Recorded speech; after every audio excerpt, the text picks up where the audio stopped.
देखिए हर खबर यहीं पर, सब्सक्राइब कीजिए TV9 भारतवर्ष।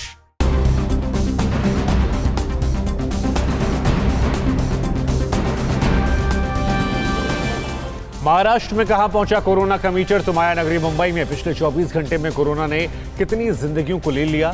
महाराष्ट्र में क्या शिवसेना और एनसीपी में दरार है, और जब बारिश में ताश के पत्तों की तरह ढह गई इमारत, सेल्फी ने कैसे ले ली 2 लोगों की जान, जरा देखिए टॉप 9 मुंबई।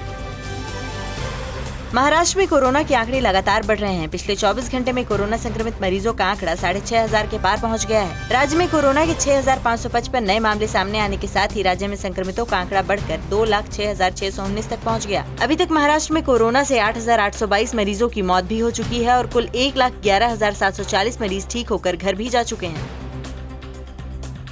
मुंबई में कोरोना के कुल 1,287 नए मामले सामने आए। अब मुंबई में कोरोना के कुल मरीजों की संख्या 84,524 हो गई है, जिनमें से 55,884 मरीज ठीक हो गए हैं। मुंबई में अभी तक कोरोना की कुल 4,899 मरीजों की मौत हो चुकी है। पिछले 24 घंटे में मुंबई में कोरोना की वजह से 69 लोग अपनी जान गंवा चुके हैं। वहीं झुग्गी बस्ती वाले इलाके धारावी में कोरोना के 12 मरीज सामने आए हैं।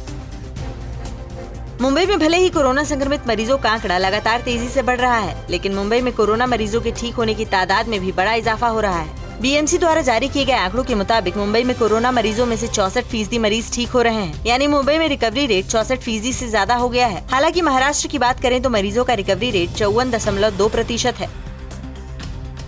मुंबई में पुलिस अफसरों के तबादले को लेकर शिवसेना और एनसीपी के बीच तनाव की स्थिति बनती दिख रही है। 2 जुलाई को डीसीपी स्तर के 10 ऑफिसरों का ट्रांसफर ऑर्डर जारी किया गया था, लेकिन उसे पुलिस कमिश्नर ऑफिस ने पलट दिया। सूत्रों की माने तो ट्रांसफर के बारे में सीएम ऑफिस से कोई जानकारी नहीं थी। मुंबई के पुलिस आयुक्त ने रविवार को सीएम उद्धव ठाकरे से मुलाकात की। ये बैठक महत्वपूर्ण मानी जा रही है।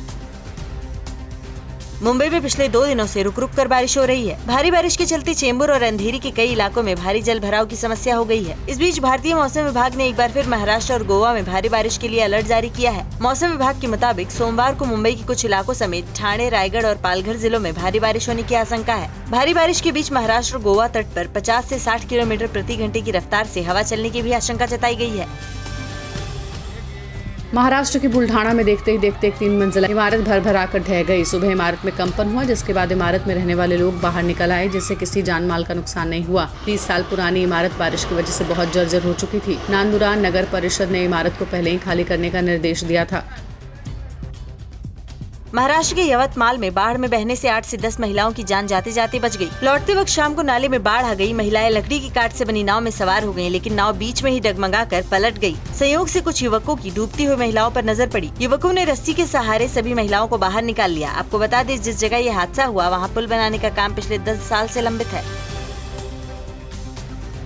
मुंबई में हो रही लगातार बारिश की वजह से पवई लेक ओवरफ्लो होना शुरू हो गया है। ये लेक मुंबई के बीएमसी मुख्यालय से 27 किलोमीटर की दूरी पर है। पवई लेक की क्षमता 545 करोड़ लीटर की है। 1890 में लगभग 12 लाख रुपए खर्च कर ये कृत्रिम तालाब बनाया गया था। आपको बता दें कि मुंबई में पानी सप्लाई करने वाली कुल 7 झीलें हैं, जिसमें पवई झील ओवरफ्लो हो गई है। महाराष्ट्र के वर्धा में एक दर्दनाक हादसा हुआ। वर्धा के कारंजा में तालाब में डूबने से 2 लोगों की मौत हो गई। हादसा उस वक्त हुआ जब कुछ युवक तालाब के किनारे सेल्फी ले रहे थे, लेकिन उसी दौरान पैर फिसल गया। एक युवक ने तालाब में डूब रहे दोस्तों को बचाने की कोशिश की, लेकिन वो दोस्तों को बचा नहीं सका। परवाह देश की, सोमवार से शुक्रवार रात 10 बजे TV9 भारतवर्ष पर।